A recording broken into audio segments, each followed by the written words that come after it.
그때 아말렉이 와서 이스라엘과 르비딤에서 싸우니라. 모세가 여호수아에게 이르되 우리를 위하여 사람들을 택하여 나가서 아말렉과 싸우라. 내일 하나님의 지팡이를 손에 잡고 산 꼭대기에 서리라. 여호수아가 모세의 말대로 행하여 아말렉과 싸우고 모세와 아론과 훌은 산 꼭대기에 올라가서 모세가 손을 들면 이스라엘이 이기고 손을 내리면 아말렉이 이기더니 모세의 팔이 피곤함에 그들이 돌을 가져다가 모세 아래에 놓아 그가 그 위에 앉게 하고 아론과 훌이 한 사람은 이쪽에서 한 사람은 저쪽에서 모세의 손을 붙들어 올렸더니 그 손이 해가 지도록 내려오지 아니한지라. 여호수아가 칼날로 아말렉과 그 백성을 쳐서 무찌르니라.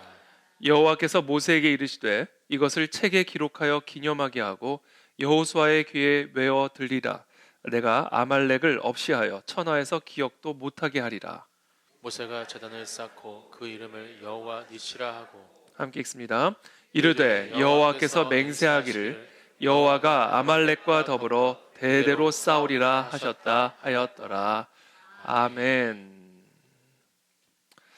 저는 오늘 특별히 지금 이 나라 민족이 처한 이 상황에서 우리 한국 교회와 우리 한국 교회 성도들이 이 상황을, 이 시대를 어떻게 바라보고 또 어떻게 기도해야 할지 관해서 여러분들과 함께 말씀을 나누고자 합니다.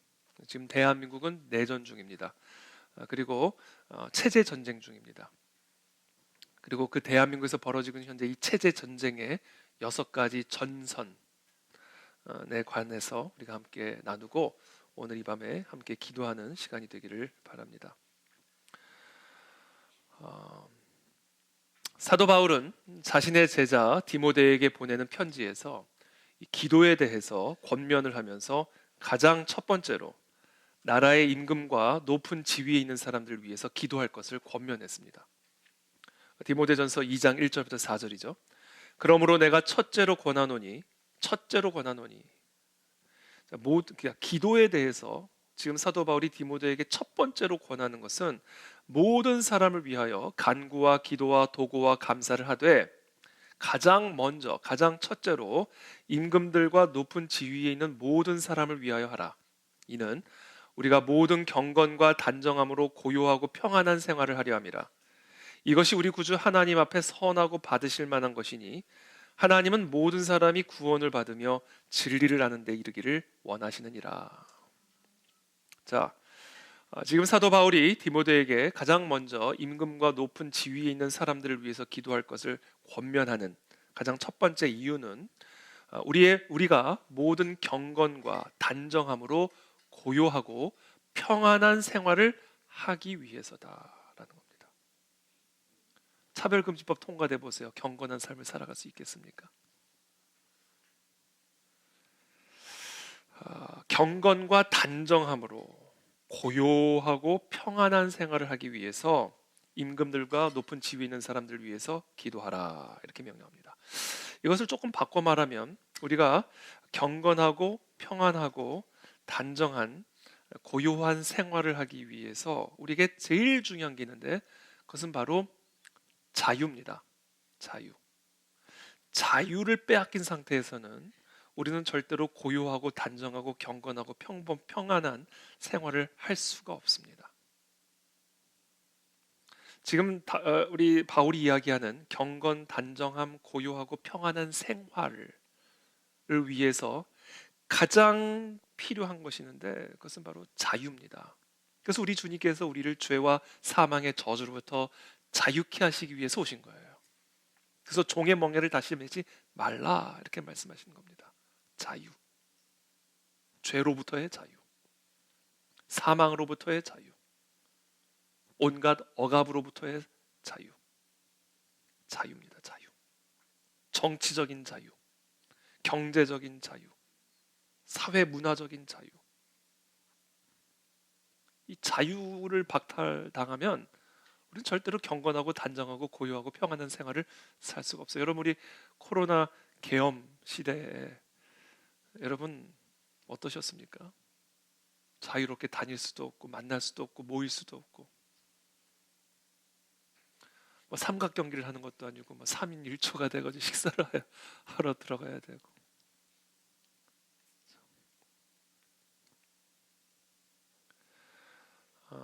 이것은 바꿔 말하면, 한 번 더 바꿔 말하면 자유민주주의 체제를 위한 기도예요.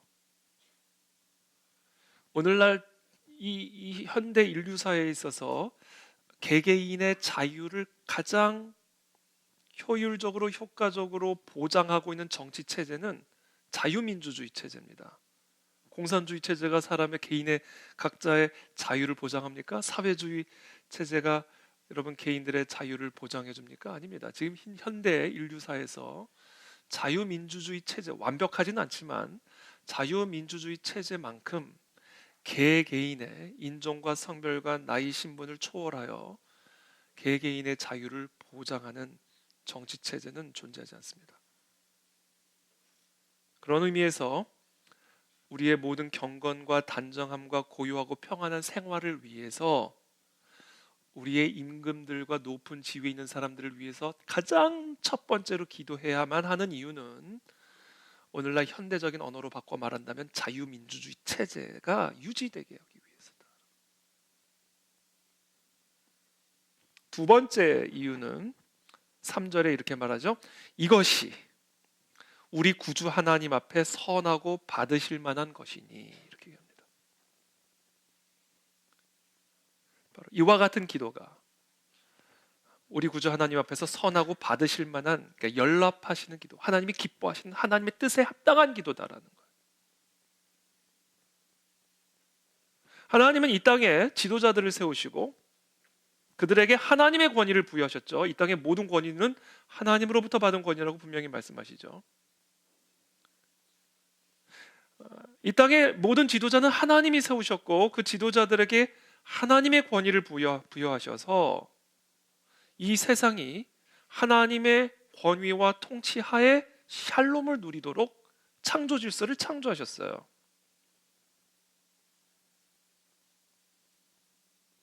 그렇기 때문에 우리 위에 세워주신 왕과 높은 지위에 있는 사람들이 우리 개개인의 자유를 위해, 현대적인 용어로 자유민주주의 체제를 유지시키기 위해,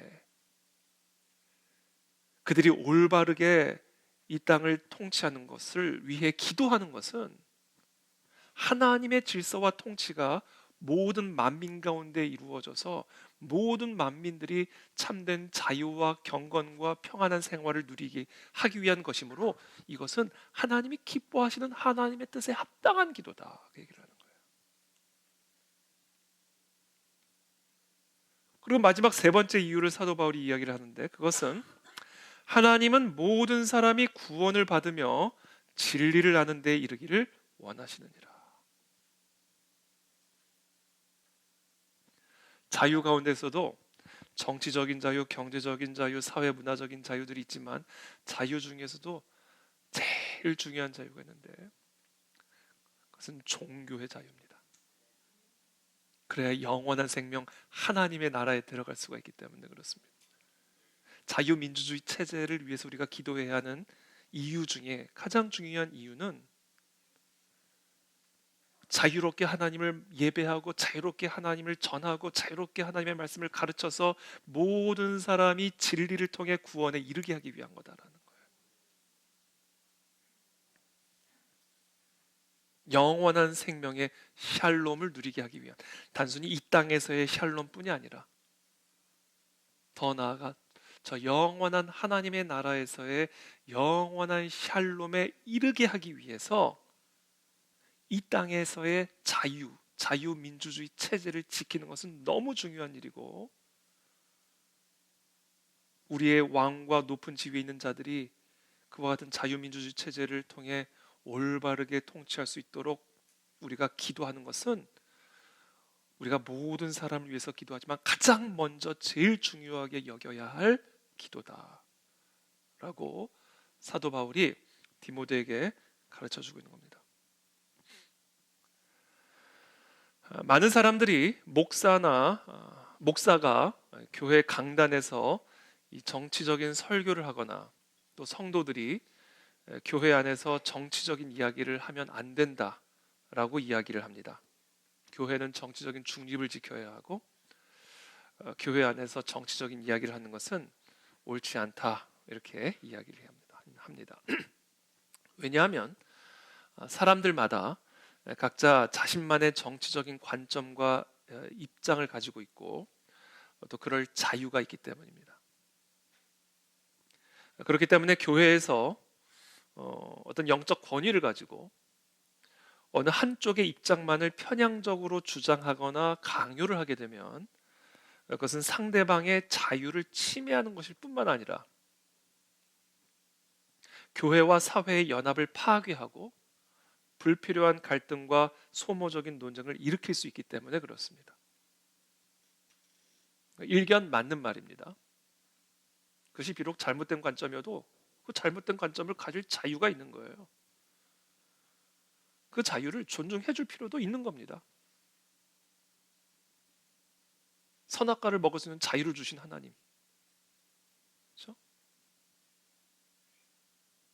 그렇기 때문에 교회에서 그와 같은 정치적인 이런 이야기, 아주 민감하게 분열과 갈등을 일으킬 수 있는 이런 이야기들을 하는 것은 금해야 된다. 일견 맞는 말입니다. 그러나 여러분, 정치 이야기도 정치 이야기 나름입니다.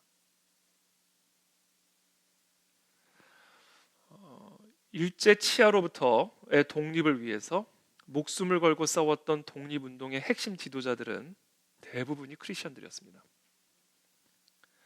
예를 들어서 1919년 3.1 운동 때 독립선언문에 서명한 33인 중에 16명이 크리스천이었습니다. 그 가운데에는 평양 대부흥운동의 주역이었던 길선주 목사님도 포함되어 있습니다. 전 세계를 누비며 세계 시민들에게 조선 독립의 당위성을 설명하고 미국과 열강의 지도자들을 만나 조선의 독립을 호소했던 독립운동가들은 이승만 박사와 같은 기독교 지도자들이었습니다. 독립운동은 국내 안에서만 이루어진 것이 아니라 국제적으로도 이루어졌고 또 이루어져야만 했고 국내외에서 치열하게 조선의 독립을 위해 분투했던 독립운동의 지도자들은 상당수가 크리스천들이었습니다. 자유라는 사상, 그렇죠? 자주라는 사상, 그것은 기독교 사상에 뿌리를 두고 있는 것이었기 때문에 복음을 영접하여 그리스도인이 된 초기 기독교인들이 조선의 독립을 위해 전선에 나가는 것은 어찌 보면 당연한 일이었던 것이죠. 1948년 5월 10일 총선거로 구성된 대한민국 최초의 제헌국회의원 198명 가운데 50명이 기독교인이었고요. 그 가운데 한 사람이었던 이윤영 목사는 대한민국의 첫 국회의 문을 기도로 열면서 다음과 같이 기도했습니다. 이 우주와 만물을 창조하시고 인간의 역사를 섭리하시는 하나님, 이 민족을 돌아보시고 이 땅에 복을 내리셔서 환희에 넘치는 오늘이 있게 하심을 진심으로 감사합니다. 오랜 시일 동안 이 민족의 고통과 호소를 들으시고 정의의 칼을 빼셔서 일제의 폭력을 굽히시어 이제 하나님이 세계 만방의 양심을 움직이시고 또한 우리 민족의 염원을 들으심으로 이 기쁜 역사적 환희의 날을 우리에게 오게 하심은 하나님의 섭리가 세계 만방에 계시된 것으로 저희들은 믿나이다. 하나님이시여, 이로부터 남북이 둘로 갈린 이 민족의 어려운 고통과 수치를 신원하여 주시고 우리 민족, 우리 동포가 손을 마주잡고 웃으며 노래 부르는 날이 우리 앞에 속히 오기를 기도하나이다. 하나님이시여, 원치 아니한 민생의 도탄이 길면 길수록 이 땅의 악마의 권세가 확대되나 하나님의 거룩하신 영광은 이 땅에 오지 않을 수밖에 없는 줄로 저희들은 생각하나이다. 원컨대 우리 조선 독립과 함께 남북 통일을 주옵소서. 또한 우리 민생의 복락과 아울러 세계 평화를 허락하여 주옵소서. 거룩하신 하나님의 뜻에 의지하여 저희들은 성스럽게 택함을 입어갔고 글자 그대로 민족의 대표가 되었습니다. 그러하오나 우리들의 책임이 중차대한 것을 저희들이 느끼고 우리 자신이 진실로 무력한 걸 생각할 때 지와 인과 용과 모든 덕의 근원이 되시는 하나님 앞에 이러한 요소를 저희들이 간구하나이다. 이제 이로부터 국회가 성립되어서 우리 민족의 염원이 되는 모든 세계 만방이 주시하고 기다리는 우리의 모든 문제가 원만히 해결되며, 또한 이로부터 우리의 완전한 자주 독립이 이 땅에 오며 자손 만대에 빛나고 푸르른 역사를 저희들이 정하는 이 사업을 완수하게 하여 주시옵소서. 이 회의를 사회하시는 의장으로부터 모든 우리 의원 일동에게 건강을 주옵시고, 또한 여기서 양심의 정의와 위신을 가지고 이 업무를 완수하게 도와주옵시기를 기도하나이다. 역사의 첫걸음을 걷는 오늘의 환희와 우리의 감격이 넘치는 이 민족적 기쁨을 모두 합하여 하나님께 영광 감사를 올리나이다. 이 모든 말씀을 주 예수 그리스도의 이름을 받들어 기도하나이다. 아멘. 저는 이 기도문은요, 오늘날에도 우리가 우리의 국회와 우리의 위정자들을 위해서 기도할 때 이 기도문을 가지고 저는 기도했으면 좋겠다는 생각이 듭니다. 얼마나 아름답고 정말 이 민족이 정말 예수님이 오시는 그날까지, 통일이 이루어지는 그날까지 우리가 끊임없이 기도해야 할 그 기도 제목들을 고스란히 담고 있는 정말 아름답고도 아름다운 그런 기도문입니다. 이 거룩한 기도가 끝나자마자 비그리스도인 의원들까지 일제히 기립해서 아멘으로 화답을 했습니다. 당시 대한민국의 기독교인은 전체 인구의 1% 정도였습니다만, 이 독립운동과 건국의 주역들이 대부분이 기독교인들이었기 때문에 가능한 일이었습니다. 그렇지 않았으면 아마 살풀이를 하든지 아마 돼지 모가지를 가져다가 뭐 제사를 드렸든지 했겠죠.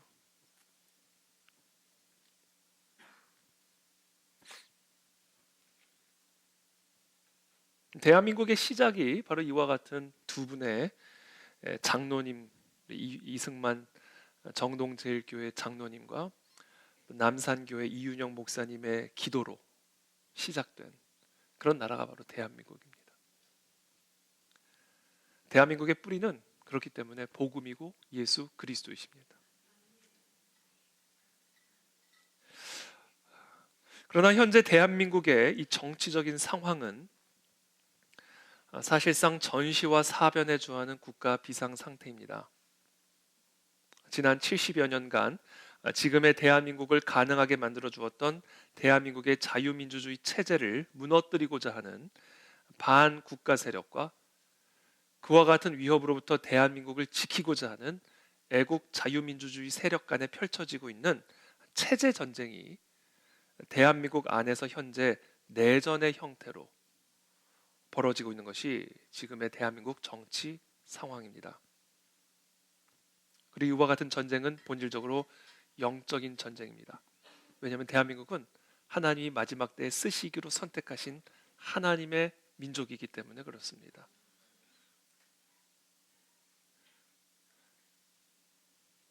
그렇기 때문에 이와 같은 상황 속에서 한국 교회와 성도들이 현재 대한민국에서 벌어지고 있는 이 일들에 대하여 무지하거나 무관심해서는 안 됩니다. 정치 이야기도 정치 이야기 나름입니다. 제가 오늘 여러분들과 나누고자 하는 이 설교의 주제는 이 단순한 정치적인 이야기가 아닙니다. 우리의 삶과 신앙에 관한 것이고 우리의 가정과 교회에 관한 이야기이고 더 나아가 그리스도께서 우리에게 분부하신 지상 사명에 관한 이야기입니다. 자유민주주의 체제의 붕괴는, 그리하여 대한민국의 파괴는 바로 이 모든 것들의 붕괴를 의미하는 것이요, 그것이 지금 대한민국과 한국교회가 처한 위기의 본질입니다. 그래서 사도 바울은 디모데에게 가장 첫째로 임금들과 높은 지위에 있는 사람들 위해 기도할 것을 권면하고 있는 것이고, 오늘날의 한국교회 성도들은 바로 이 사도 바울의 이 권면을 가장 중요한 권면으로 마음에 새겨야 할 줄로 믿습니다. 1950년 6월 25일 북한군의 남침으로 시작된 이 북한 공산주의 세력과의 전쟁은 본질적으로 한반도의 체제를 결정짓기 위한 체제 전쟁이었습니다. 한반도가 자유민주주의 체제를 선택하여 미국이 이끄는 자유민주주의 세계 진영에 속한 국가가 될 것인가? 아니면 공산주의 체제를 선택하여 소련이 이끄는 공산주의 세계 진영에 속한 국가가 될 것인가를 두고 펼쳐진 이념 전쟁인 동시에 체제 전쟁. 그것이 바로 1950년 6월 25일에 벌어진 6.25 사변의 목적이었고 이유였고 의미였습니다. 이 체제 전쟁의 역사를 간략하게 제가 파워포인트로 정리를 해보았는데요. 제가 좀 전에 설명드린 내용들이 다 지나가고요. 지금 한국에서 펼쳐지고 있는 체제 전쟁의 역사를 여러분들이 이해를 하시면 지금 현재 이 나라에서 벌어지고 있는 이 모든 사건의 뿌리를 좀 더 선명하게 이해하실 거라 생각이 됩니다. 사실 이 1945년 해방 이후에 1948년 대한민국 정부가 수립될 때까지 3년 동안의 소위 해방 공간은 이 한반도의 새로운 체제를 결정짓기 위한 치열한 체제 전쟁이 펼쳐지던 시기였습니다. 그래서 해방과 함께 남쪽은 미국군이 또 북쪽에는 소련군이 분할 점령을 하여 통치를 하기로 합의를 보았고, 그래서 이 분할 통치를 위해서 한반도를 중간을 쫙 잘랐는데 그게 바로 38선인 것이죠. 그렇죠? 이 38선을 기준으로 해서 남쪽은 미군이 분할 통치를 하고 북쪽은 소련군이 통치를 하는 그런 방식으로 해방이 이루어졌습니다. 한 민족이 해방과 함께 그렇게 분할 통치가 되어지면서 당연히 한반도의 모든 민족의 개개인은 어떻게 해서든지 통일을 염원하고 통일을 추구할 수밖에 없는 상황이 된 거예요. 그럼 그렇지 않겠습니까? 하루아침에 남과 북이 분할이 되어가지고 분단이 되어버렸으니 어떻게 해서든지 하나가 되려고 노력하지 않겠습니까? 수단과 방법을 가리지 않고.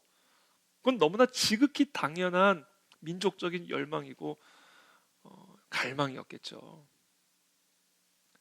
그런 갈망과 더불어 지금 남북이 분단된 그리고 서로 다른 체제가 지배하고 있는 이런 체제 전쟁의 상황이 맞물리게 되면서 걷잡을 수 없는 체제 전쟁이 이 해방 공간 안에서 폭발을 하게 됩니다.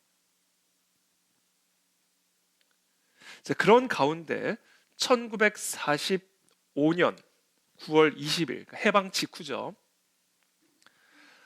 해방이 되자마자 소련군이 북한 지역을 점령하자마자 스탈린의 지령이 북한에게 내려집니다. 그 지령의 핵심적인 내용은 바로 이것입니다. 현재 소련군이 점령하고 있는 한반도 북쪽 지역에 먼저 친소 정권을 수립하고 그 이후에 점진적으로 한반도 전체를 공산화하라 라고 하는 스탈린의 지령이 북한에게 내려지게 되는 것이죠. 그렇기 때문에 바로 이때부터 북한의 지도자로 세워진 김일성과 북한에서 말하는 한반도의 통일이라고 하는 것은 소련식 통일 국가를 의미하는 것이 되는 거예요. 왜냐하면 먼저 북쪽의 소련식 공산주의 체제를 기반으로 한 국가를 건국하고 이후에 남한을 점진적으로 공산화시킨다라고 하는 목표하에 북한의 단독 정권이 세워졌기 때문에 그때부터 저 북한에서 말하는 통일은 소련식 공산주의 체제로의 한반도 통일을 의미하게 되는 거예요. 점진적으로, 단계적으로.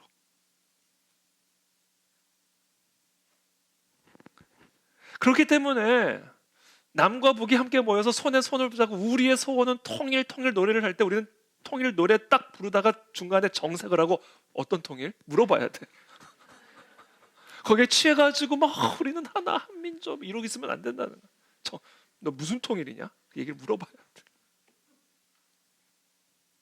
도대체 어떤 통일을 원하는 건데?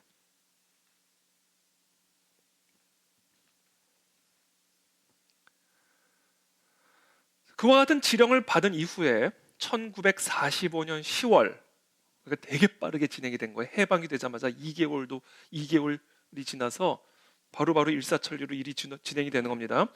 1945년 10월에 북조선 5도 인민위원회 연합회의가 열려서 거기서 북조선 중앙은행을 설립하게 됩니다. 오늘 우리나라로 따지면 한국은행이에요. 이것은 무엇을 의미하냐면 이때부터 북한 독자적인 경제 정책이 시작되었음을 의미하는 겁니다. 그리고 1946년 2월에는 사실상의 북한의 단독 정부인 북조선 임시인민위원회가 설립이 됩니다. 이게 사실상의 북한의 정부가 되는 거예요. 이것으로서 사실상의 북한의 단독 정부가 1946년 2월에 해방이 되자마자 1년도 채 안 되어서 소련식 공산주의 체제를 기반으로 한 북한의 단독 정부가 수립이 된 겁니다. 김일성을 지도자로 하는.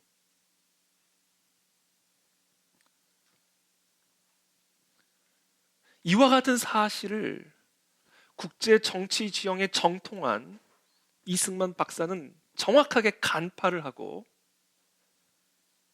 1946년 6월 3일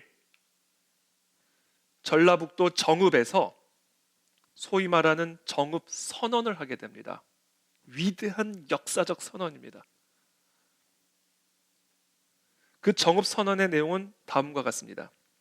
무기휴회된 미소공동위원회가 재개될 기색도 보이지 않으며 통일 정부를 고대하나 여의케 되지 않았으니, 통일을 간절하게 염원하고 원하지만 현실적으로 이미 저 북한의 단독 정부가 수립이 되었으니, 그리하여 지금 당장 통일은 여의케 되지 않았으니 현실적으로 우리는 남방만이라도 임시정부 혹은 위원회 같은 것을 조직하여 3.8 이북에서 소련이 철퇴하도록 세계 공론에 호소하여야 한다. 아직 그때까지는 대한민국의 미 군정 아래 있었고 대한민국의 정부가 수립되기 이전이었기 때문에 그런 상황에서 이미 북한은 소련식 공산주의 체제를 기반으로 한 정부가 수립이 되었으므로 이제 우리끼리라도 어쩔 수 없이 차선책으로 대한민국 정부를 빨리 수립하여 저 북쪽에 점령하고 있는 소련군을 철퇴하고 세계 시민에게 호소하여 빨리 대한민국의 자유민주주의 체제를 기반으로 한 통일이 이루어지도록 호소해야 되겠다. 그 얘기를 한 거예요. 이 정읍 발언은 대한민국 건국의 모태가 되는 선언이었습니다. 이와 같은 이승만 박사, 당신 이승만 박사죠. 이승만 박사의 정읍 발언을 두고 북한 공산주의 세력과 당시 남쪽 안에서 활동하고 있었던 좌익 친북 공산주의 세력은 이 이승만 박사에게 조국의 통일을 가로막은 분단의 원흉이라는 낙인을 찍어버렸습니다. 물론 그들의 입장에서는 맞는 말이에요.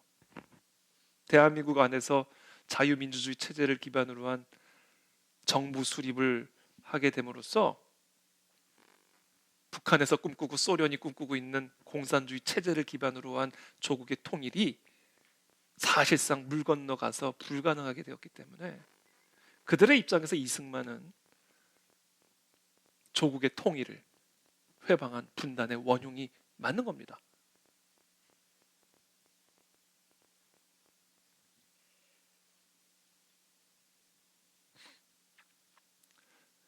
당시 이승만 박사의 남한 단독 정부 수립에 반대했던 사람들은 크게 두 부류였습니다.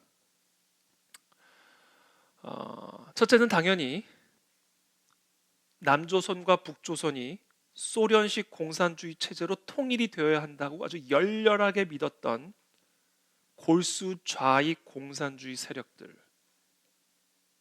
북한 또는 대한민국 남한 안에 있는 좌익 공산주의 세력들이었고요. 또 다른 부류는 대한민국 내에 진짜 나라를 사랑하고 진짜 민족을 사랑하는 애국자들이기는 했으나 소련과 북한의 그와 같은 시커먼 속내에 대해서는 전혀 무지했던 또는 속아 넘어갔던 순진무구한 애국자들이었어요. 통일이래. 통일해야지. 통일. 순진한 그 같은 순진무구한 애국자의 대표가 김구 같은 분입니다. 김규식 같은 분이죠. 순진무구한. 그들은 남한 단독의 정부 수립을 반대하고 5월 10일 총선거를 하면 국회의원들을 뽑는 거니까 정부 수립을 하게 되는 거잖아요. 그래서 5월 10일 총선거를 보이콧하면서 1948년 4월 19일 남북 연석 회의에 참석하기 위해서 북행길에 올랐습니다. 남한 단독 정부 수립 반대, 5월 10일 총선거 절대 반대. 그러면서 김구와 김규식과 다른 사람들이 손붙잡고 평양에 갔어요. 남북 연석 회의에 참석하기 위해서. 사실 그때 많은 사람들이 못 가도록 가로막았습니다. 그걸 뚫고 결국은 들어가요. 그리고 1948년 4월 30일에 그 평양 남북 연석 회의를 마치고 남북 공동 성명서에 서명을 합니다. 그 남북 공동 성명서의 내용이 무엇이냐면 바로 이겁니다.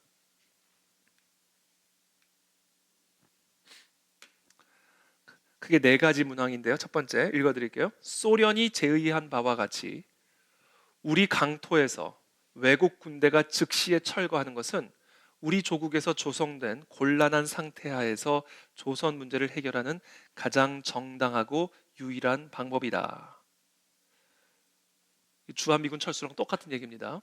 이게 지금 무슨 얘기냐면 지금 북한에는 비밀리에 이미 정부가 수립이 된 상태예요. 소련이 완전히 북한을 지배하고 있는 그런 상황이 돼버린 겁니다. 그런 상황 속에서 소련은 제의를 한 거예요. 한반도에서 외국 군대 다 철수시켜라. 미군정 다 철수시켜라. 그 얘기를 한 거예요. 그와 같은 제의에 대해서 조선 문제를 해결하는 가장 정당하고 유일한 방법이다. 여기에 서명을 하고 온 겁니다. 미국은 이 정당한 제의를 수락하고 자기 군대를 남조선에서 철퇴시킴으로써 조선 독립을 실제로 원조하지 않으면 안 된다. 그게 진정한 독립이다. 일제가 우리 조국에서 구축된 이후 우리 조선 인민은 자력으로 외국의 간섭 없이 우리 문제를 우리 민족의 힘으로 능히 해결할 수 있을 만큼 장성되었으며, 제가 읽으면서 괄호 열고 웃기고 있네 괄호 닫고 했어요. 아니 독립을 우리 힘으로 했어요? 무슨 장성은 여기까지. 우리 조국에는 이것을 해결하기에 충분한 간부들이 다수 있다. 괄호 열고 점점점입니다. 그렇죠?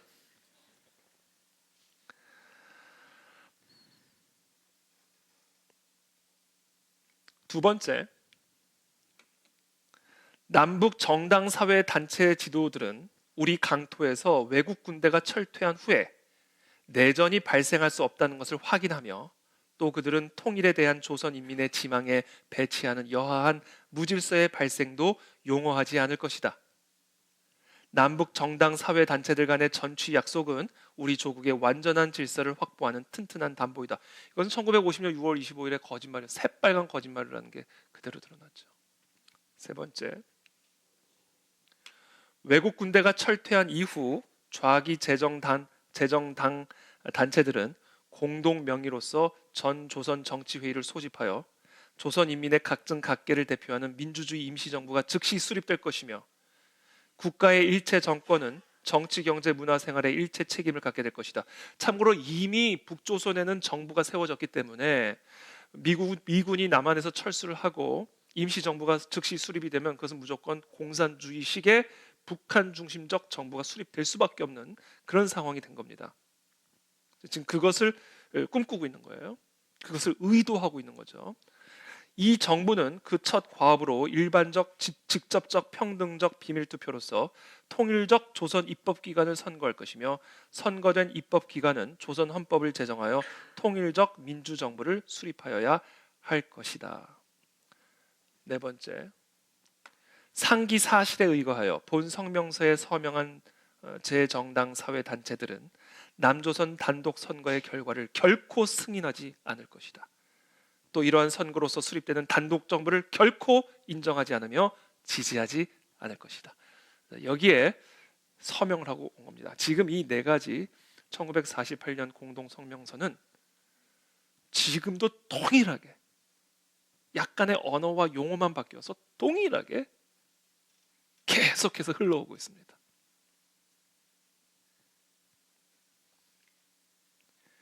바로 이 남북 공동성명서가 2000년에 김대중 대통령과 김정일의 남북정상회담과 6.15 공동성명, 그리고 2007년 노무현 대통령과 김정일의 남북정상회담과 14 남북공동선으로 이어지는 그 시발점이 된 겁니다. 그래서 그 맥이 똑같습니다. 주한미군 철수, 대한민국 역사 부정, 이승만 부정. 그렇죠? 지금 그 뿌리가 그대로 지금까지 70여 년간 이어져 오고 있는 거예요. 하나도 변함이 없어요. 정말 하나도 변함이 없어요.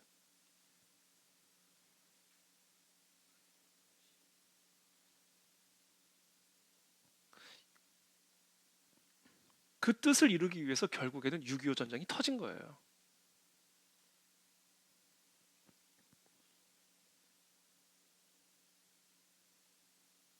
김구와 김규식은 이 박헌영과 같은 어떤 한반도의 공산화 통일을 꿈꾸었던 공산주의 좌익 세력은 아니었어요.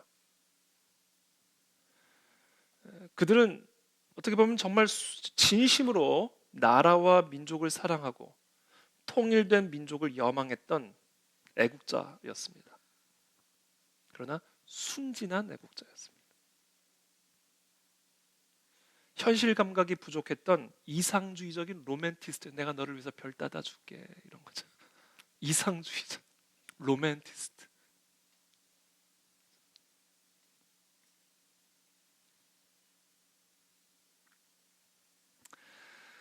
스탈린이나 김일성과 같은 악마들에게는 남조선의 공산화를 위해 남한 내에서 활동하는 박헌영과 같은 골수 좌익분자도 당연히 필요하지만 김구와 같은 순진무구한 애국자야말로 둘도 없이 요긴한 도구입니다.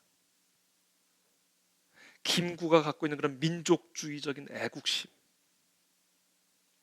그러나 현실 감각이 전혀 없는 이 악마의 시커먼 속내를 전혀 들여다보지 못하고 있는 이 순진무구한 애국자의 영향력은 김일성과 같은 악마들의 사악한 계략을 민족주의적인 감성의 포장지로 훌륭하게 포장해낼 수 있기 때문에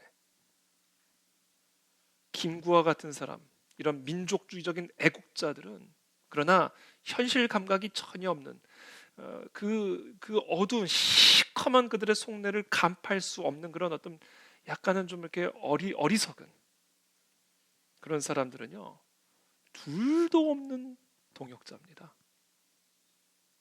당연히 자기는 그렇게 생각하지 않겠지만.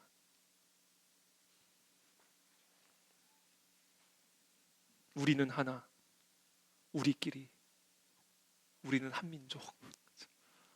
그것처럼 김일성이 좋아하는 단어가 어디 있겠어요?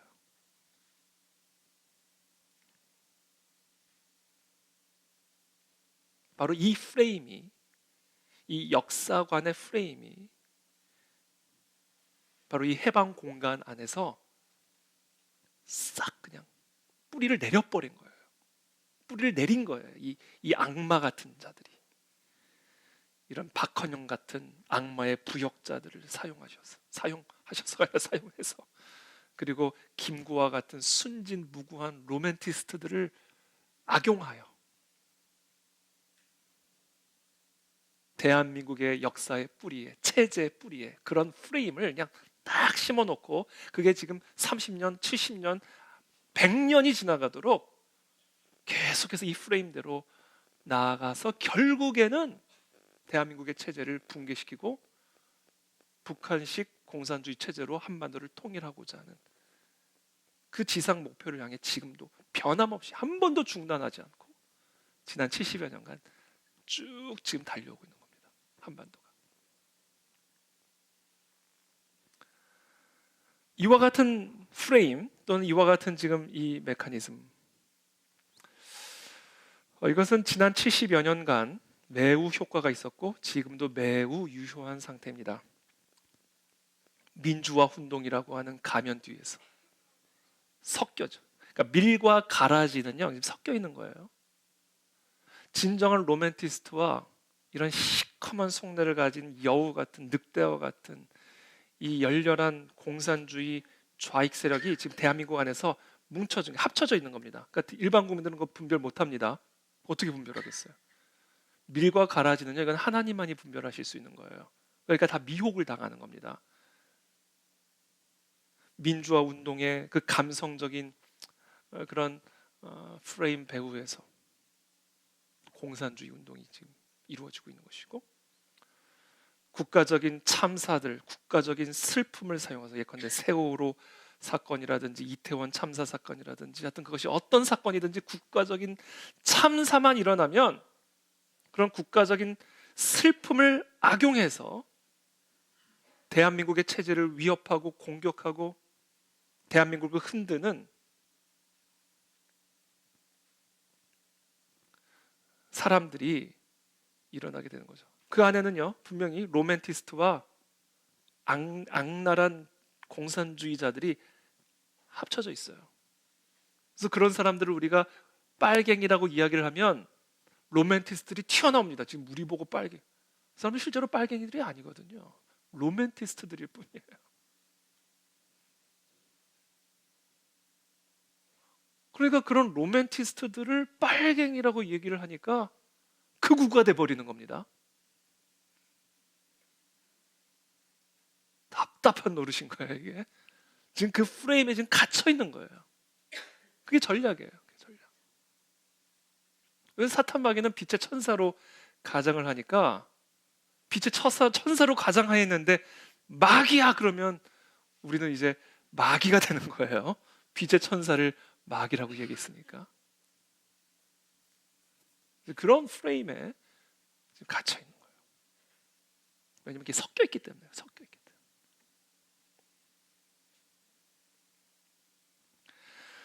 1953년에 휴전 협정을 체결하기는 했지만 말 그대로 휴전 협정이었을 뿐 전쟁 자체는 아직 끝나지 않았고 1948년 대한민국의 건국 이래 2025년 현재까지 자유민주주의 세력과 공산주의 반국가 세력 사이의 체제 전쟁은 변함없이 지금도 한치의 틀림도 없이 현재 진행 중에 있습니다.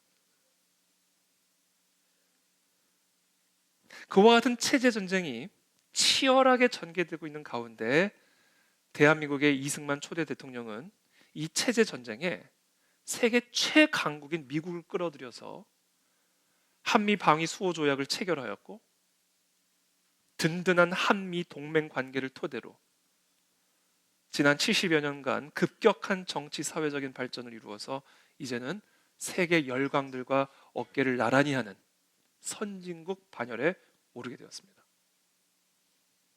그럼에도 불구하고 대한민국은 지난 70년 전과 변함이 없이 겉모습은 완벽하게 달라졌지만 그러나 그 뿌리는 변함없이 지난 70년 동안 변함없이 체제 전쟁이 현재 진행 가운데 있다라는 거예요.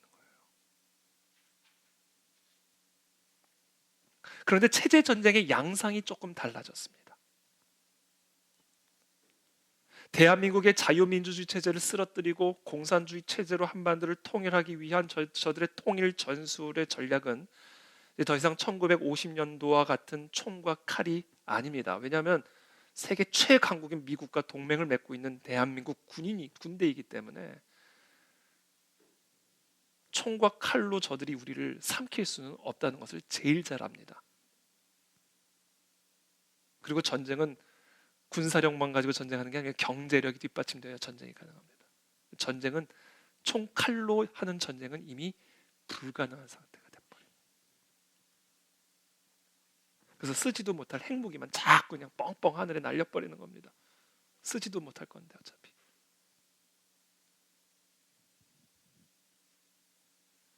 (1953년) 휴전 이후 이제 저들이 대한민국의 자유민주주의 체제를 쓰러뜨리기 위해 선택한 무기는 더 이상 총칼이 아니라 바로 자유민주주의 체제라고 하는 무기입니다. 대한민국의 자유민주주의 체제를 허물어 버리기 위해 자유민주주의 체제 자체를 사용하는 것이 이들이 선택한 악마의 계략입니다. 제도로 들어가서 제도를 파괴하라는 거예요. 자유민주주의 체제를 가지고 자유민주주의 체제를 파괴하라는 겁니다. 이게 이들이 선택한 최후의 전략이고,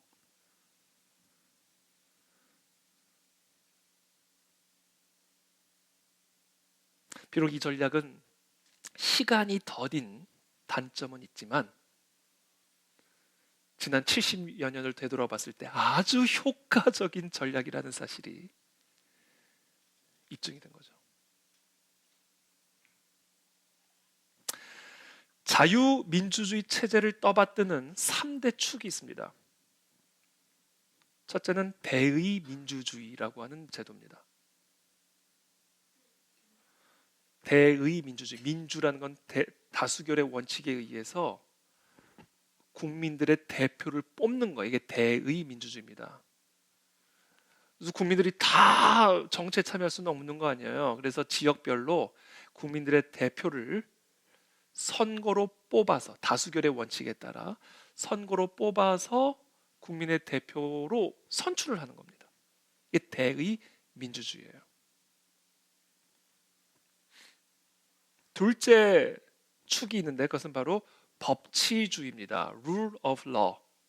법의 지배를 받는 거예요. Rule of man이 아니라, 사람의 지배를 받는 인치가 아니라 Rule of law. 법의 지배. 대통령도 법의 지배를 받는 거예요. 근데 이런 법은 누가 만들죠? 사람이 만들죠? 그럼 어떤 사람이 법을 만들죠? 선거를 통해 선출된 국민의 대표가 법을 만들죠. 그게 자유민주주의 체제의 축이란 말이에요. 그리고 세 번째, 자유민주주의의 세 번째 축이 있는데 그것은 뭐냐? 삼권 분립을 통한 균형과 견제입니다. 삼권 분립을 통한 견제를 통해서 균형을 갖는 거예요. 과거에는 왕이 모든 권력을 독점을 했죠. 정부 역할도 하고 법도 만들었고 법을 집행도 했고, 이 모든 권력이 왕에게 독점이 되어 있었어요. 근데 인간은 왕이든 뭐든 타락한 존재이기 때문에 절대 권력은 절대로 부패하게 되어 있으므로 이 권력을 세 개의 기관으로 분산을 시켜가지고 서로가 견제를 함으로써 이 세 개의 기관이 서로 균형을 가질 수 있도록 정치 체제를 만든 거예요. 그래서 행정부의 수반은 대통령이고, 사법부의 수장은 대법원장이고, 입법부, 국회가 만들어지게 된 겁니다. 이렇게 세 개의 기관을 통해서 국가의 권력이 분산이 되게 만든 겁니다.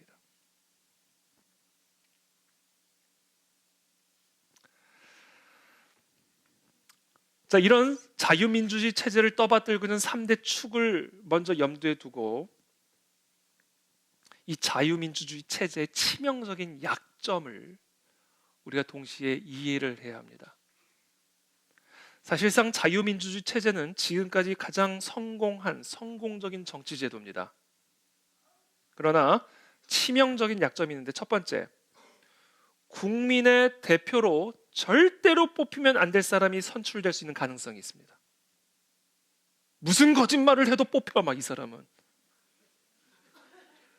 무슨 짓을 해도 무조건 돼. 정말 어디 가서 반장도 못할 사람이 대통령을 하려고 그래. 이런 위험성이 있다고요.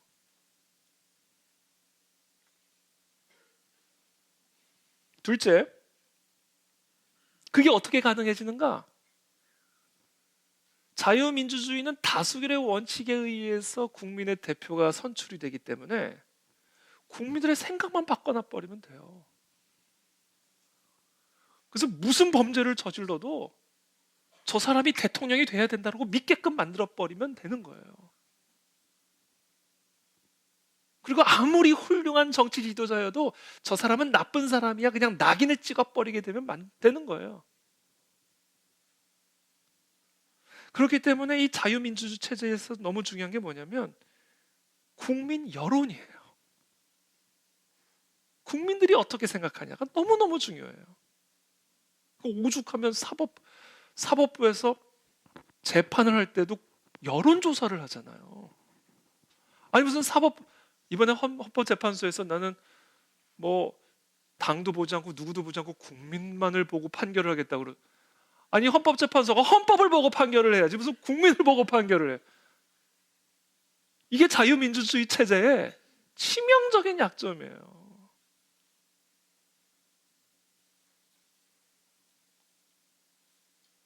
그래서 언론, 미디어, 교육, 매스미디어, 문화 이런 것들을 통한 국민의 여론을 컨트롤하여 절대로 뽑히면 안 될 사람들을 주구장창 뽑히게 만들 수 있는 치명적인 약점을 갖고 있는 게 자유민주주의 체제입니다. 그런 의미에서 자유민주주의 체제 하에서의 체제 전쟁은 선거 전쟁과 여론 전쟁으로 펼쳐지게 됩니다.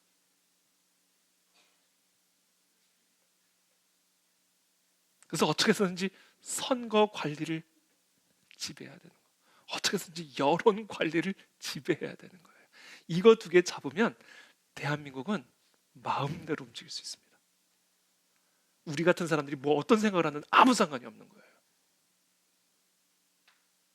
선거를 관리하고 여론을 관리하면 끝나는 겁니다. 대한민국이라는 자유민주주의 체제는 그냥 무너지게 되어 있어요. 그냥 지배를 받게 되어 있단 말이에요. 이게 치명적인 약점이에요.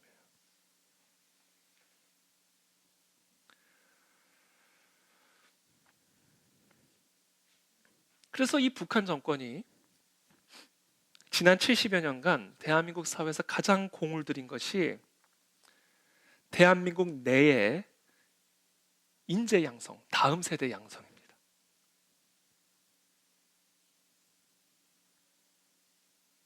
우리의 다음 세대들에게 유물론적 세계관, 공산주의, 사회주의 세계관을 주입시켜서 대한민국의 체제를 무너뜨리는 것이 진정한 애국이요 통일운동이라고 믿게 만드는 것이죠. 이승만은 분단의 원흉이요 미국은 제국주의의 사탄막이고, 그렇죠? 그래서 이 체제 전쟁은 선거 전쟁과 여론 전쟁과 더불어 교육 전쟁으로 펼쳐집니다. 교육.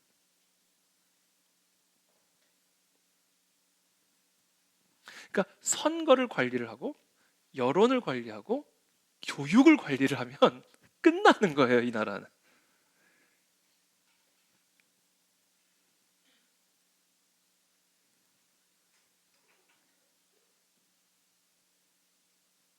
자, 그와 같은 교육을 받은 우리의 다음 세대들을 대한민국의 정치 영역에 집어넣고 경제 영역에 집어넣고 문화 영역에 집어넣고 사법 영역, 종교 영역, 사회 모든 영역의 지도자의 자리까지 도달할 수 있도록 서로 밀어주고 땡겨주는 일종의 고지전을 펼치는 거죠. 지난 70년 동안 그렇게 해온 거예요. 그래서 대법원에도 들어가고 검찰청에도 들어가고 대학교로도 들어가고 방송국으로도 들어가고 교회로도 들어가고 신학교로도 들어가고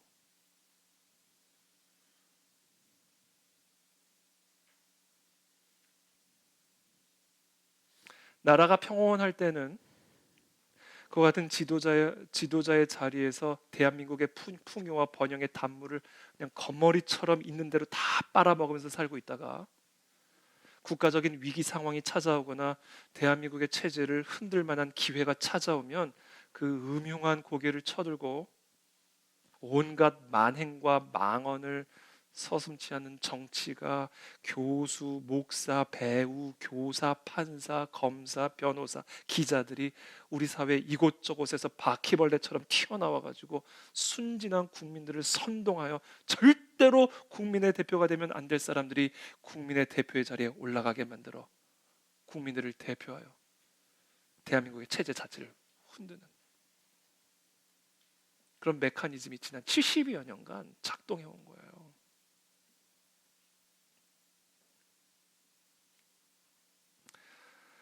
이와 같은 전략은 비록 시간이 오래 걸린다는 단점이 있기는 하지만 시간이 오래 걸린 만큼 튼튼하게 되고요.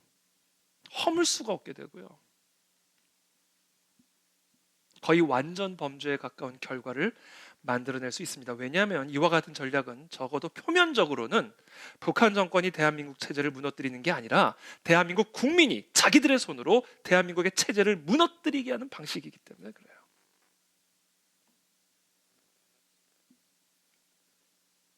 지금 대한민국은 자해 중입니다.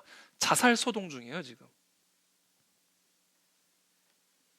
이게 다 지금 공산주의, 친중, 친북, 망령에 사로잡힌 국가 인재들에 의해서 벌어지고 있는 일들입니다. 마가복음 9장에 보면 귀신 들린 아들을 둔 아버지 얘기가 나오죠.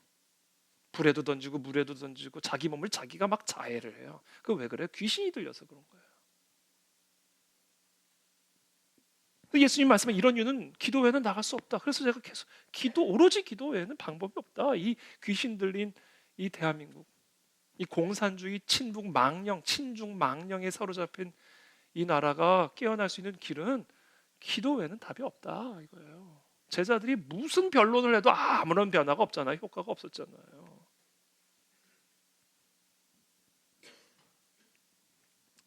지난 12월 3일 윤석열 대통령이 내린 뜬금없는 계엄령 선포는 결코 뜬금없는 계엄령이 아니라 이와 같은 체제 전쟁에서 대한민국의 자해 소동을 중단시키기 위한 최후의 방책으로서 누른 국가 비상 경보 사이렌이었고 번영과 풍요에 취해 있는 국민들로 하여금 지금의 대한민국의 위기 상태를 직시하여 깨어나게 하기 위한 일종의 계몽령이었던 것이죠. 그래서 이 계엄을 통해서 많은 국민들이 지금 깨어나기 시작하게 되고 우리나라가 지금 이런 지경이었어? 아니 국가기관이 불법 체포영장을 가지고 대통령의 지금 체포를 하려고 그래? 지금 우리나라가 우리나라 사법기관에서 불법 영장을 발부를 해가지고 체포할 권한도 없는 국가기관이 현직 대통령을 지금 체포하려고 해? 막 국민들이 깨어나기 시작한 거예요. 그러니까 지지율이 뭐 아무것도 안 했잖아요. 아무것도 안 하니까 지지율이 올라. 지금 관저 안에만 있는데 지지율이 막 확 올라가고 있는 거예요. 그게 왜 그래요? 깨어나기 시작한 거예요. 국민들이.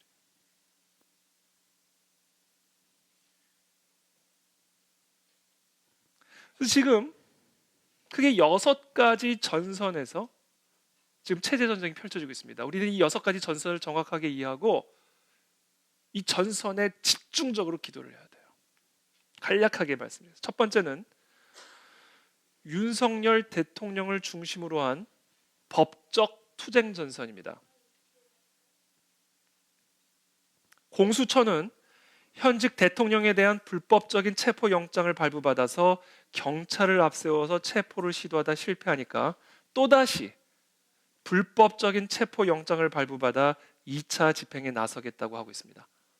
게다가 경찰은 경찰 기동대, 경찰 특공대, 형사 기동대 등 투입을 검토하고 있고 헬기와 장갑차 등 특수장비 투입 가능성도 열어두고 있다라고 합니다.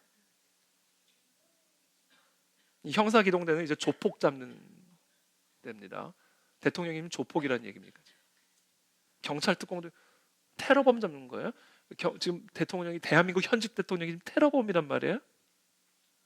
이들의 관점에서는 그런가 보죠.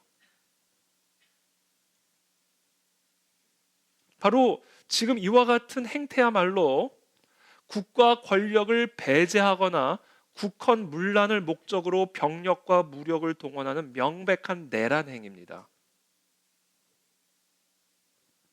대통령에 대한 체포영장은 내란죄 수사권이 없는 공수처에서 청구한 불법영장이고 법원은 영장을 통해서 단순한 법 해석과 적용을 넘어서 없는 법을 만들어서 입법을 함으로써 헌법을 위배하여 위헌 영장을 발부했기 때문에 이것은 국헌 문란이에요. 그래서 대통령은 이와 같은 불법적인 영장, 위헌적인 영장에 대통령이 반응하는 것은 그것은 절대로 대한민국의 체제 자체를 무너뜨리는 일이기 때문에 절대로 응할 수 없다라는 입장인 거예요. 자, 그럼 지금 완전히 지금 이성을 잃었습니다. 지금 공수처와 경찰이 거의 이성을 잃은 상태예요. 지금 완전히.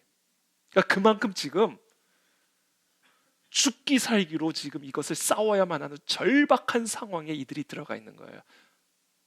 자, 그렇다면 이렇게 불법 영장을 뻔뻔하게 발부하면서까지 이렇게 무리하게 지금 대통령을 체포하려고 하는 시도의 목적은 무엇일까? 사실상 체포를 해봐야 수사에 가서 묵비권 행사하면 아무 소용이 없는 거예요.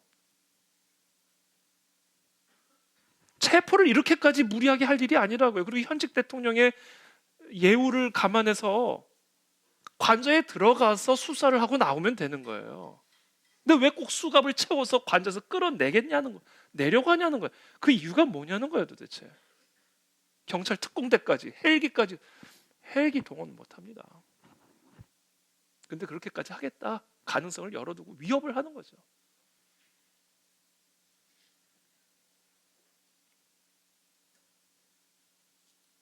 거기에 한미연합사령관도 있고 그 공관도 있고 해가지고 저번에 뭐 무슨 어떤 방송국에서 관저 촬영한다고 헬기 떴을 때 평택에서 블랙호크가 떴어요. 무슨 헬기가 가가지고 뭐 거기서 줄 타고 줄 잘라버리지 그냥. 블랙호크는요 공격용 헬기예요. 그러니까 이런 식으로 말도 안 되는, 그러니까 이성을 잃었다니까요 지금 이 사람들이. 도대체 왜 그럴까? 여러 가지 이유가 있지만 첫째, 대통령을 체포한 이후에 구속을 시켜서 대통령이 헌재 재판에 참여하는 것을 원천적으로 막기 위한 목적이에요. 그렇게 해서 대통령을 관저에서 체포해가지고 나는데 구속 안 시키겠어요?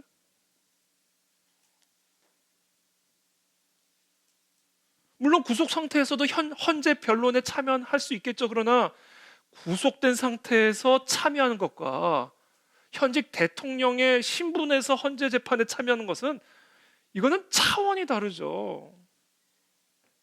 죄수의 차원, 죄수의 입장에서 헌재 변론한다 해봐야 그 죄수의 말이지 이렇게 치부해버리죠.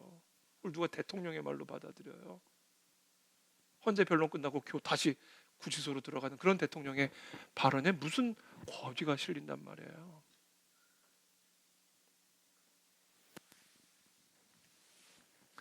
두 번째 또 다른 이유가 있는데 그것은 대통령을 체포한 이후에 구속을 시켜서 헌재 재판의 결과에 대해 미리 획을 그어 놓는 거예요. 수감이 되어 있는 대통령에 대해 헌재가 탄핵 심판에서 기각 결정을 하기 쉽지 않죠. 이미 구속돼 있는데요. 구속되어 있는 대통령에 대해서 탄핵 기각을 어떻게 선고를 해요? 박근혜 대통령 때 헌재에서 박근혜 대통령 탄핵할 때 탄핵 인용 결정을 내릴 때 형사적인 유무죄를 판단해서 탄핵 결정 내린 거 아니에요. 어떤 명분으로 박근혜 대통령을 파면시켰냐면 이 박근혜 대통령이 대통령직으로 다시 복귀했을 때 과연 정상적인 대통령으로서의 직무를 수행할 수 있을까? 그것이 어렵다고 판단하기 때문에 파면한다 이거예요. 형사적인 유무죄의 차원이 아니었다고요. 그러니까 현직 대통령을 끌어내다가 일단 수사를 하고 뭐 이렇게 저렇게 그렇게 해서 체포해 왔는데 구속 못 시키겠어요? 지금 이런 불법적인 영장 청구해가지고 발부해가지고 대통령까지 체포하겠다는 마당에 구속 못 시키겠냐고요. 대통령 한번 구속이 되면 설령 헌재에서 탄핵 기각 결정이 난다 해도 직무 복귀가 한번 깜빵 갔다 왔는데 그 사이에 죄수복 입고 국민들 앞에 섰는데 그러니까 미리 획을 걷는 거예요. 헌재 재판 이렇게 해야 돼. 딱 획을 그어놓기 위한 목적인 거예요.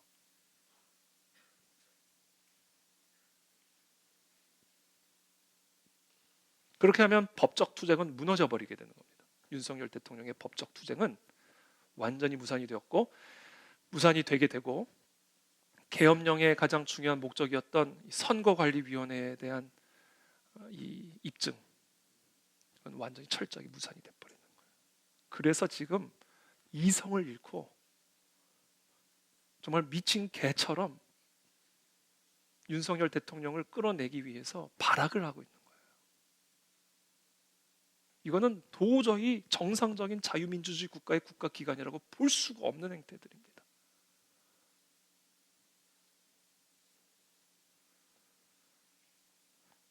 바로 이 윤석열 대통령을 중심으로 한 법적 투쟁 전선을 위해서 우리는 기도해야 됩니다.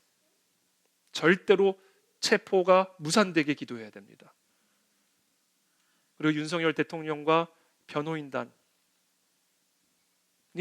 냉철한 법리를 가지고 끝까지 투쟁해서 헌재에서 이 모든 지금 윤석열 대통령이 갖고 있는 모든 자료들을 전 국민에게 공개함으로써 국민의 여론을 완전하게 이끌어가야 되겠습니다. 이번에 그 경호처장이 사퇴했죠. 오늘 자진 출두를 하고 사실 사표를 내고 사의를 표명하고 출두를 했습니다. 당연히 그것은 이제 윤석열 대통령과 다 이야기가 되고 어떻게 보면 전략적인 차원에서 내린 결정이기 때문에 뭐 염려할 필요는 전혀 없어요. 어차피 경호처장이 막는 건 아니니까 경호차장이 맡아서 하면 되는 거기 때문에 다만 경호처장이 이번에 이렇게 한 것은 일단 본인이 자진 출두를 함으로써 현재 이런 경찰의 어떤 이런 좀 포악한 분위기들을 좀 잠재우고 그리고 자신이 어차피 이제 구속이 될 가능성이 크거든요. 구속이 됨으로써 일단 대통령을 보호하고자 하는 그러니까 자신이 희생함으로써 대통령을 보호하고자 하는 그런 전략적인 차원 그리고 대통령만이 알고 있는 기밀들을 경찰들에게 어느 정도 제시함으로써 경찰을 압박하기 위한 그런 목적도 있는 그런 어떤 전략적인 차원에서 이루어진 사태라고 보면 됩니다. 어쨌든 이 법적 투쟁 전선, 치열한 지금 전쟁이 펼쳐지고 있기 때문에 이 전선을 위해서 우리는 강력하게 기도를 해야 됩니다. 자, 두 번째, 이제 간단하게 말합니다. 한남동 광화문에 나와 있는 시민 시위대 전선을 위해서 기도해야 됩니다. 국민 여론이 모든 것을 결정하게 됩니다.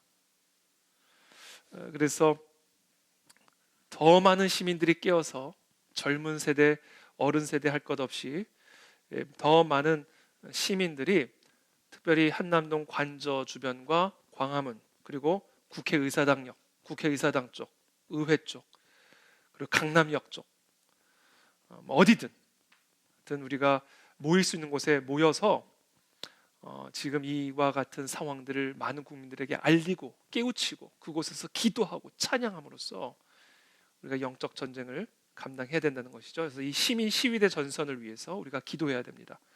특히 안전을 위해서 유혈 사태가 일어나지 않도록 특별히 지금 강추위에 한남동 앞에 정말 사람들이 정말 영하 체감온도 20도에서 밤을 새고 있습니다. 그분들의 안전과 건강을 위해서 우리가 기도해야 합니다. 세 번째, 의회 전선, 국회 안에 원내에 또 전선이 있죠. 아주 치열한.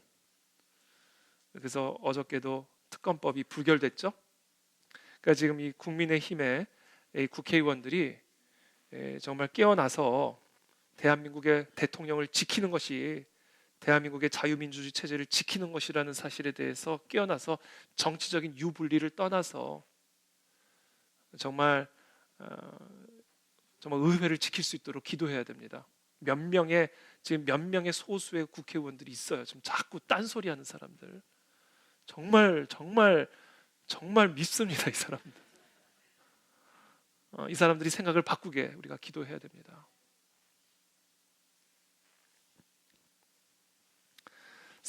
네 번째, 언론 전선을 위해서 기도해야 됩니다. 언론. 국민 여론을 만들어내는 언론이 지금 완전히 다 조선, 중앙, 동아도 다 똑같아. 더 얄미워요. 상황 따라 요렇게 저렇게 논조를 바꿔가면서 더 나쁜 사람들이 이 사람들은. 다른 미디어는 말할 것도 없고 그래서 이 언론이 자리를 다시 잡아야 됩니다. 그래서 특별히 조선, 중앙, 동아와 같은 보수 언론들, 정통 자유민주주의 체제를 수호해왔던 그런 언론들이 다시 정신을 차리고 깨어나 그 안에서도 강력한 목소리들이 나와서 이게 자정이 이루어져야 돼요. 아니면 대안 세력이 나와야 됩니다. 오늘날 이제 유튜버 언론인들이 막강한 영향력을 행사하고 있죠.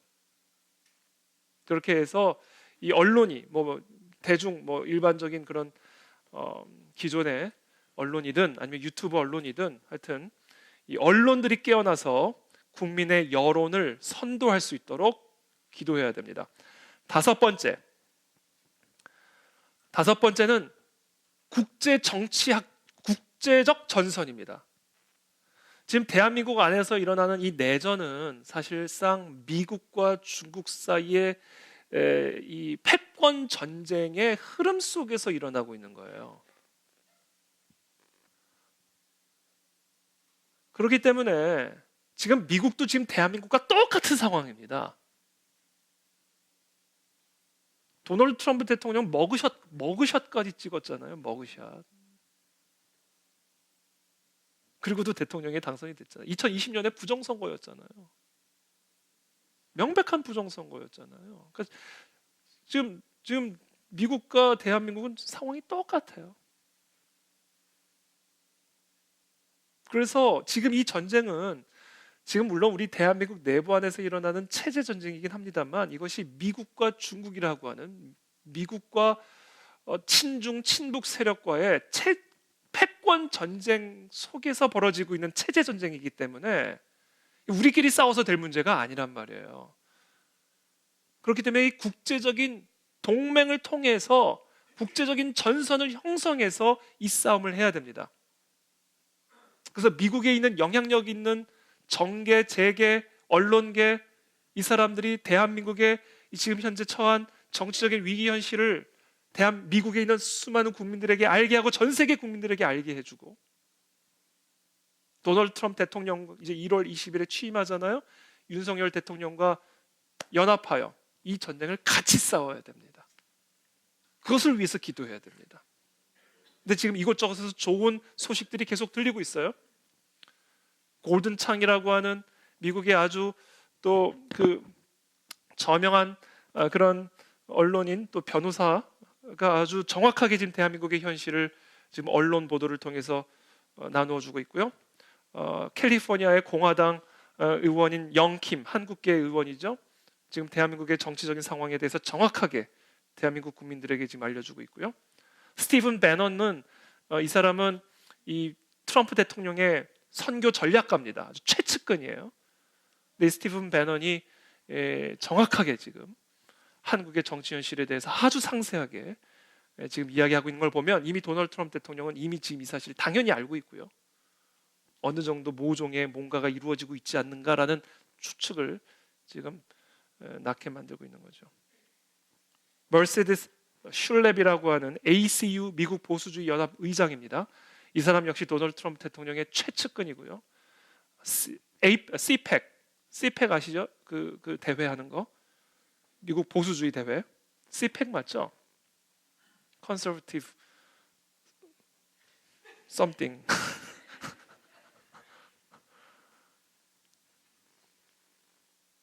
이분이 지금 현재 대한민국 정치 현실에 대해서 정확하게 간파하고 있고, 보이스 오브 아메리카라고 하는 미국 국무부 방송국입니다. 그러니까 미국 정부의 입장을 그대로 반영하는 대외 방송국인데, 여기서 이재명 대표가 지금 대북 제재 명단에 오를 수도 있다라는 그런 유의 그런 언론 보도를 지금 내고 있고, 1월 20일에 트럼프가 취임이 되면 지금 이 국제적인 전선이 또 어떻게 형성이 될지 그것을 위해서 우리가 기도를 해야 됩니다. 마지막으로 6번째 제일 중요한 전선, 그것은 바로 교회 전선입니다. 교회 전선. 이 교회 전선이 나머지 5가지 전선을 다 결정짓습니다. 왜냐하면 우리의 씨름은 혈과 육의 씨름이 아니라 공중의 권세 잡은 사단 마귀와의 싸움이요, 그 공중의 권세 잡은 마귀와의 싸움은 오직 예수 그리스도의 이름으로 기도하는 그 기도로만 이길 수 있기 때문에 지금 제가 말씀드린 이 5가지 전선은 6번째 이 교회 전선에서 판가름이 나게 되어 있습니다. 오늘 본문이 우리에게 그것을 가르쳐주고 있습니다. 그때 아말렉이 와서 이스라엘과 르비딤에서 싸우니라. 모세가 여호수아에게 이르되 우리를 위하여 사람들을 택하여 나가서 아말렉과 싸우라.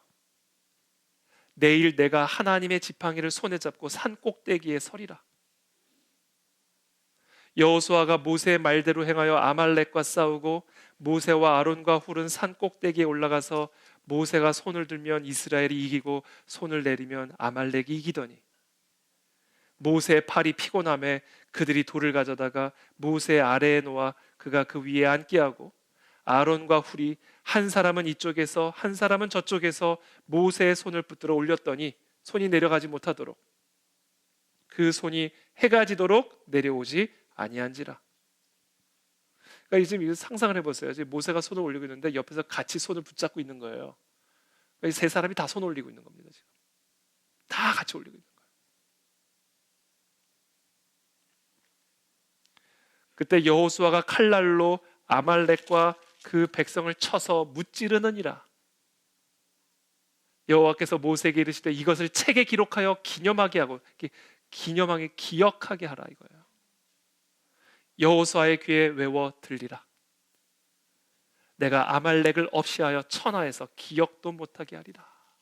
승리를 약속하시죠. 이게 교회 전선이에요. 지금 제가 말씀드린 5가지 전선은 여호수아가 아말렉과 싸우는 그 전선들입니다. 법적 투쟁의 전선들이 있고, 또 시민 시위대 전선이 있고, 의회 전선이 있고, 언론 전선이 있고, 국제 전선이 있고, 그거 다 여호수아가 나가서 싸우는 전선들이에요. 근데 거기서의 승리는 어디서 판가름이 난다? 산 꼭대기에서 손을 든 모세와 아론과 훌에 의해서 결정된다. 한국 교회가 지금 이와 같은 위기의 때에 지금 말씀드린 이 5가지 전선을 정확하게 이해하고, 그리고 이 5가지 전선에서 싸우고 있는 여호수아들을 기억하고, 우리는 우리의 산 꼭대기 하나님의 성산에서 하나님을 향하여 손을 들고 이 손이 내려오지 않게 하는 이 전선을 우리가 책임을 져야 된다라는 거예요. 그때 하나님은 반드시 저 아말렉을 무찌르실 것이고 반드시 우리에게 승리를 주실 줄을 믿습니다. 그 믿음을 가지고 온 시간 함께 기도하며 나아가도록 하겠습니다. 기도하겠습니다.